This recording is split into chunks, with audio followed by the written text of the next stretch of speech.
La religión parsi, el parsismo, que podemos considerarla como una de las religiones de la India, puesto que en la India está el mayor número de parsis en la actualidad, lo que podríamos llamar parsis, que es como los llaman en la India. En maddeístas es otra de las formas de llamarlos, de denominarlos, maddeístas, o zoroastrianos. La religión parsi, como religión de la India, en cierto modo es una forma vicaria, puesto que el origen de esta religión está en el Irán. Pero claro, en la actualidad, ¿cuántos seguidores de esta religión quedan en Irán? A pesar de que en la época del anterior, del Shah, hubo una reivindicación de la religión tradicional, la religión nacional del Irán, puesto que así la podemos entender. El zoroastrianismo, el maddeísmo lo podemos entender como una religión nacional, como la religión nacional del Irán, a pesar de que en Irán no queden más que unas comunidades muy poco numerosas, quizá unos 25.000, pero otros plantean que son muchísimos menos. La estadística es muy, muy difícil, es una estadística casi imaginaria la que podemos encontrar en ese asunto. Están tolerados como las demás minorías en Irán, pero no pueden hacer bajo ningún concepto ni proselitismo ni acción de evidencia pública, notoria de su religión. Por tanto, si los llamamos parsis, estamos nombrándolos como en la India. Y en la India, ¿cuántos son? Pues un número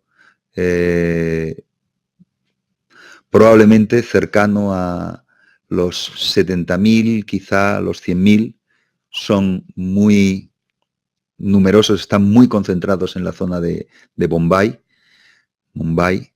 y sus estadísticas son muy difíciles. Es probable que haya unos pocos cientos o quizá hasta llegar a 2.000 en Pakistán, especialmente en la zona de Karachi. Unos cuantos también, pero el número es muy difícil de evidenciar en Asia Central y en Sri Lanka, quizá entre las dos lleguen a unos 10.000 más. Y un tema abierto que es el Kurdistán iraquí. En el Kurdistán iraquí parece que hay un número creciente de seguidores de esta religión, que ya en el Kurdistán iraquí no los podemos llamar parsis, tendríamos que llamarlos maddeístas o zoroastrianos. Y en el Kurdistán iraquí algunos dicen que hay un entorno de 10.000, pero otros plantean que hay incluso 100.000 o más. Si fuese así, es decir, si hay todo un movimiento en el Kurdistán iraquí de reivindicación de la religión zoroastriana, de renacer de la religión zoroastriana, de resurgimiento de la misma, casi podríamos pensar en el futuro que si son más que en la India, pues quizá dejar de llamarlos parsis, quizá. Aunque los llamamos parsis también, en cierto modo, porque los personajes más famosos dentro de seguidores de esta religión en la actualidad provienen de ahí, provienen de la zona de Bombay, su familia o ellos mismos provienen de la zona de Bombay. Estoy pensando, pues, por ejemplo, en Zubin Mehta, o estoy pensando, por ejemplo, en quien fue el líder de Queen, que era de origen zoroastriano. Y por tanto, los más famosos a nivel global de los seguidores de esta opción religiosa, pues justamente son de origen parsi. Son esos antiguos persas que llevan viviendo centenares de años en la India y que se llaman así, parsis, se conocen así como parsis. ¿Cuántos más hay en todo el mundo? En Estados Unidos es posible que haya en torno a unos 15.000, en Australia en torno a unos 3.500, también en Gran Bretaña y en algunos otros países, quizá en España hay algunos pequeños números de parsis, entre otras cosas porque se ha traducido el texto principal bueno, el más antiguo realmente, se ha traducido al español por parte de una traductora parsi. Además, el propio texto, la propia traducción es una traducción muy, muy marcada por los criterios propios de la religión, incluso con unas cronologías que evidentemente son cronologías insider de las propias religiones. Estoy refiriéndome al libro titulado Zaratustra Gata, publicado en Barcelona en 1999, de Nazarín Amirian. Como estamos centrándonos en el mundo de la India, estamos analizando esta religión desde los ojos de la India, es decir, la llamamos parsismo, pero muy probablemente debíamos para reflejar adecuadamente todo el gran desarrollo cronológico de esta religión, lanzar la mirada hacia atrás. Lanzar la mirada hacia atrás nos lleva directamente a volver a pensar en el tronco indo-iranio, en el tronco ese común que en algún momento se separó entre las religiones del Irán y las religiones de la India, entre la religión védica y la religión iraní antigua, que compartían muchas características comunes, compartían muchos nombres, en algunos casos con pequeños cambios. Hay un evidente parentesco con la religión védica. Por ejemplo, los dioses Ahura y Daeva en la religión del Irán, Asura y Deva en la religión de la India.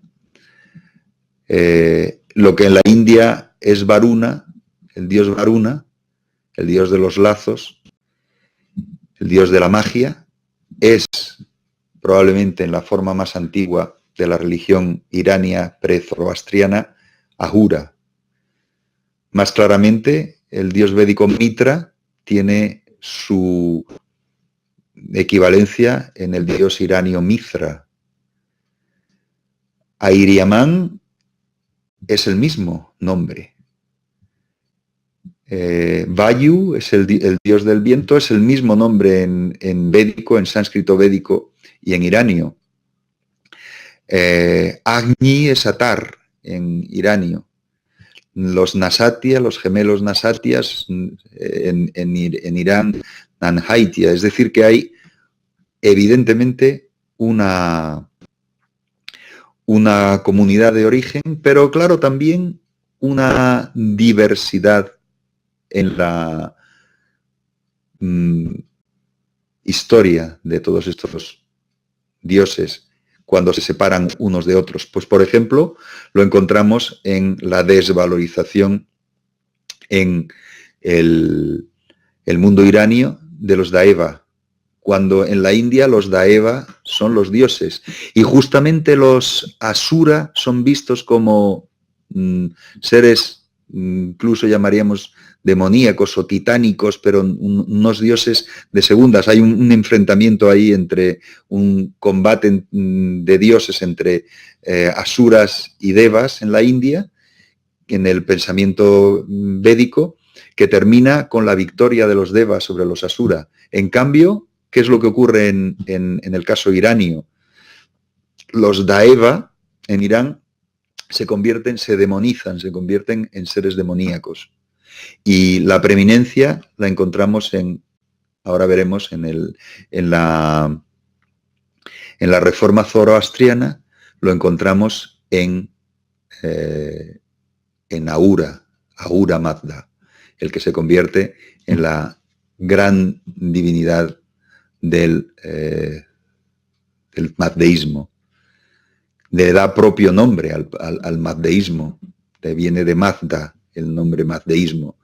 También el mazdeísmo lo conocemos como zoroastrismo o religión de Zaratustra. El mazdeísmo, como tal, tiene una prehistoria difícil de estudiar, las cronologías no son nada fáciles, pero tiene un momento clave, que es la predicación de Zaratustra o Zoroastro. Zoroastro es como lo conocen las fuentes griegas. Zaratustra es como aparece en las fuentes del Irán. Tenemos ahí un gran problema con Zaratustra, Zoroastro, es la fecha. Las fechas teológicas míticas que ofrecen los parsis nos hablan de milenios antes de la era. Las fechas que se barajan entre los investigadores, pues desde los extremos que dicen siglo XIV antes de la era hasta los que plantean siglo VI, con un cierto consenso en el entorno del siglo X, pero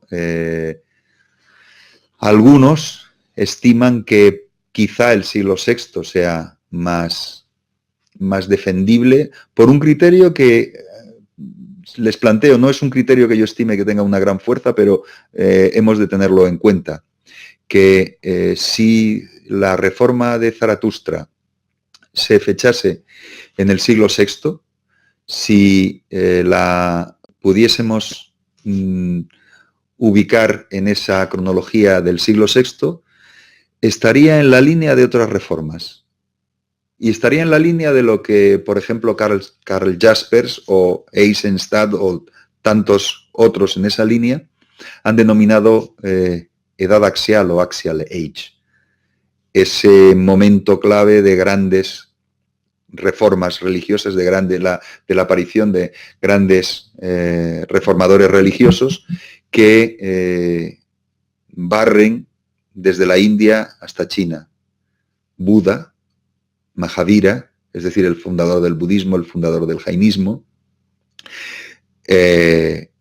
Lao Tse, el personaje clave del taoísmo, este llamado filosófico, el primer gran tratado de este llamado taoísmo filosófico, a pesar de los problemas que puede plantear ese término, Confucio, es decir, toda una amalgama de grandes reformadores religiosos que vamos encontrando en este contexto cronológico.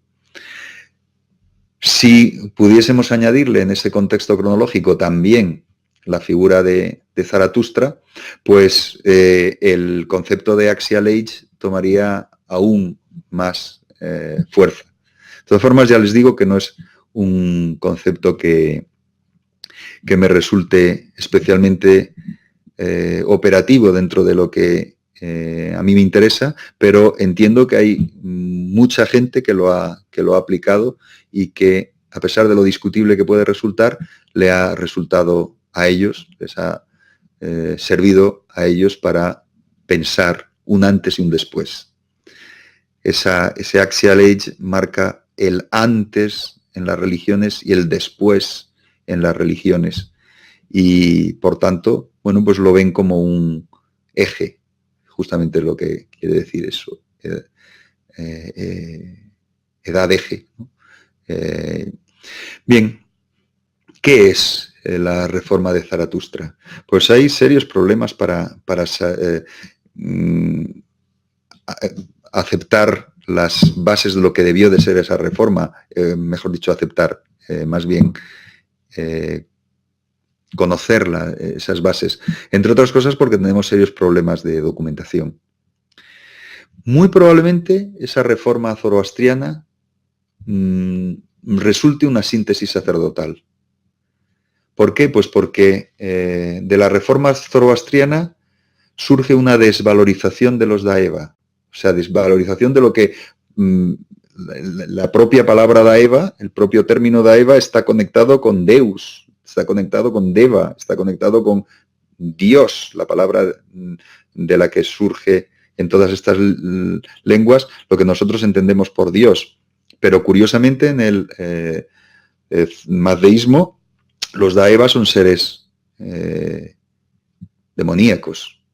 Hay una desvalorización de los principios divinos anteriores y en particular de los principios relacionados con los grupos de guerreros, es decir, de los dioses protectores de los grupos de guerreros, que uno de las imprecaciones que aparecen asociables a Zaratustra es esa que dice que los guerreros y los campesinos se nos sometan. Si tuviésemos testificado un modelo de 3 castas al modo modelo de Varna de la India védica, el modelo de Varna de los grupos de Arya en la India, pues lo que tendríamos aquí es una casta sacerdotal que intenta conseguir el control de guerreros y campesinos, es decir, de las otras 2 castas.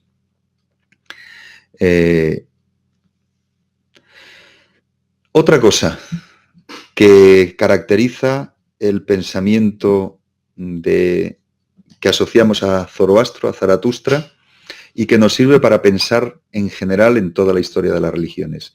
Y es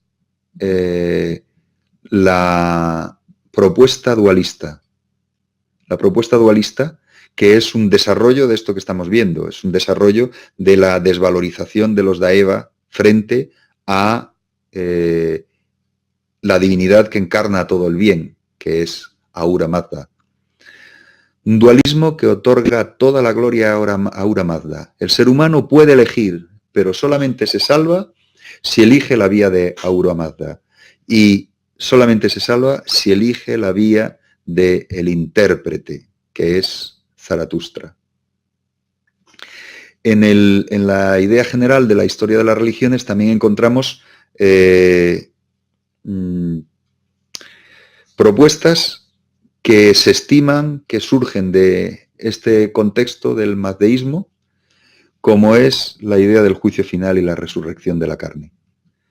Y una total incógnita, que es si el monoteísmo o esa tendencia hacia una divinidad que lo asume todo en su interior, que sería Ahura Mazda, esta tendencia que podríamos denominar de carácter monoteísta, está aquí, en esta religión, planteada por primera vez.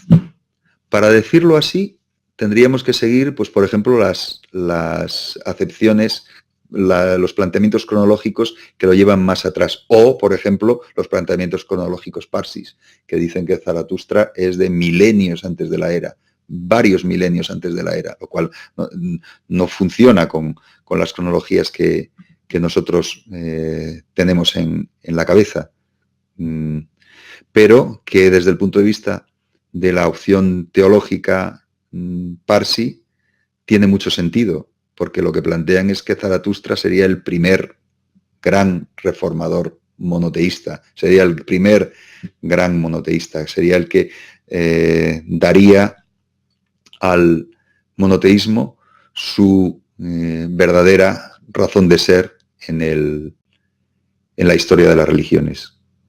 No lo sabemos. Claro que decir que sería la forma monoteísta más antigua conlleva una posición que algunos defendieron durante, bueno, y todavía hay gente que defiende, y es que el judaísmo tomó el monoteísmo de la religión del Irán, y que lo tomó en la época del exilio en Babilonia, en que tomó contacto con estas ideas nuevas. También algunos dicen que la idea de resurrección de la carne, de juicio final, que entra en el judaísmo en estas épocas más o menos, tendría una directa relación con la religión de Zoroastro. Como ven, se trata de temas abiertos y en los que no resulta nada fácil tomar un partido claro. ¿Por qué? Pues porque, entre otras cosas, Los textos no son evidentes, porque la cronología de la Avesta, que es el gran texto de la religión mazdeísta, que se ha conservado parcialmente en la actualidad y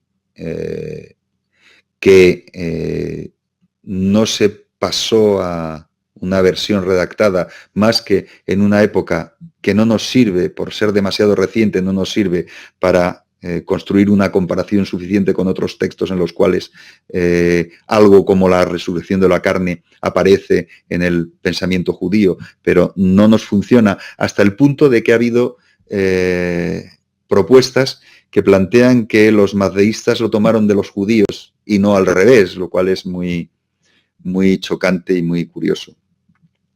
Dentro de los textos del Avesta, los más notables son los 17 cantos que se atribuyen al propio Zaratustra, lo que se llaman las Gata. Gata es la forma en Irán de lo que en la India se dice Gita.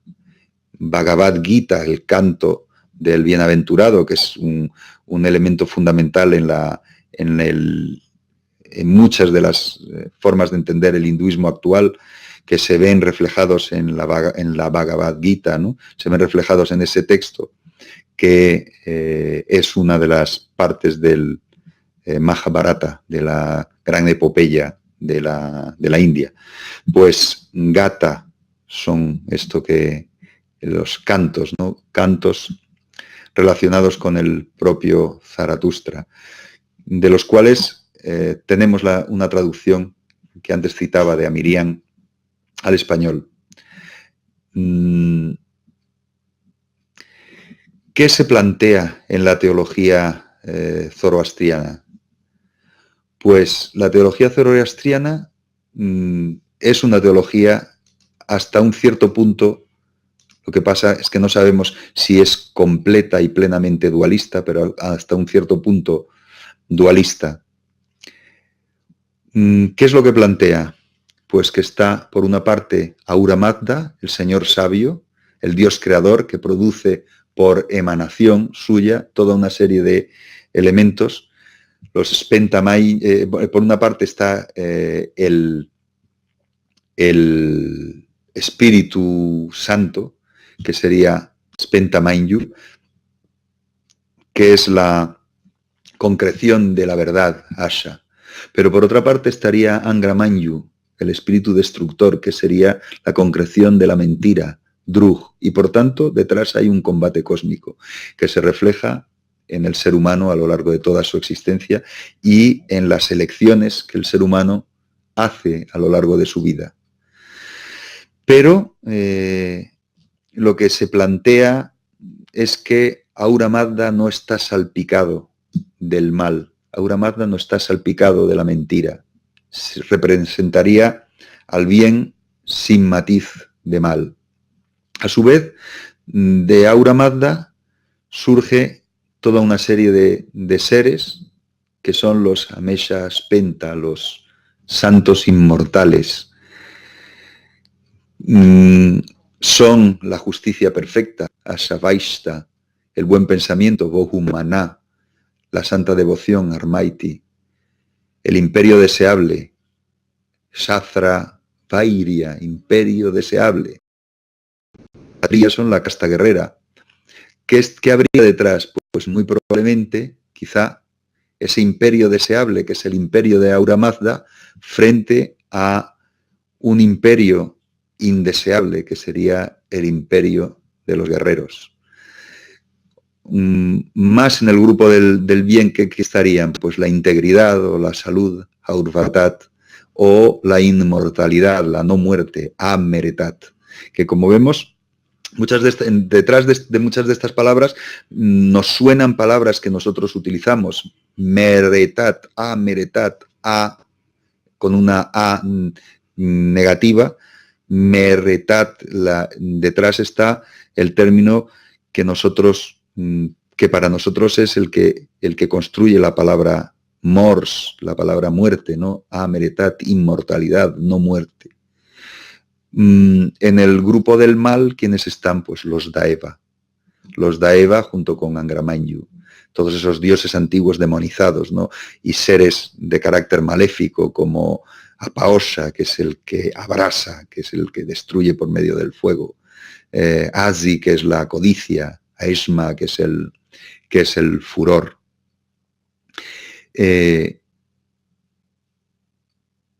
La importancia del fuego, la importancia de la correcta forma de entender la vida, la correcta forma de vivir la vida para que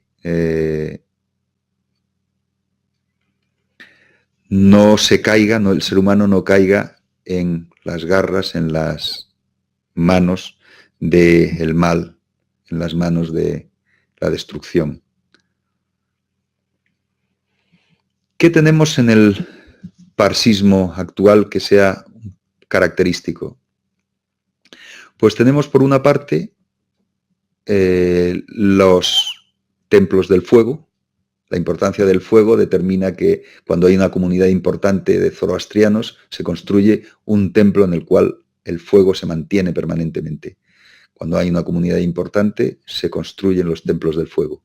Otra característica tiene que ver con la evacuación de los cadáveres, que se hace indudablemente no por medio del fuego, como sí lo hacen en el caso de la India, en que se creman los cadáveres, sino que se construyen torres del silencio, que en la zona de Bombay las hay, ¿no?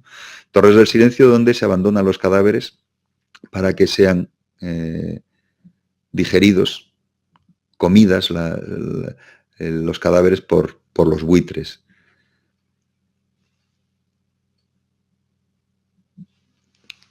Caracteriza, por tanto, pues una religión, como vemos, muy minoritaria, pero una de las religiones de la India que hay que tener en cuenta a la hora de pensar un paseo rápido, una introducción sobre las religiones que tienen influencia en el mundo de la India.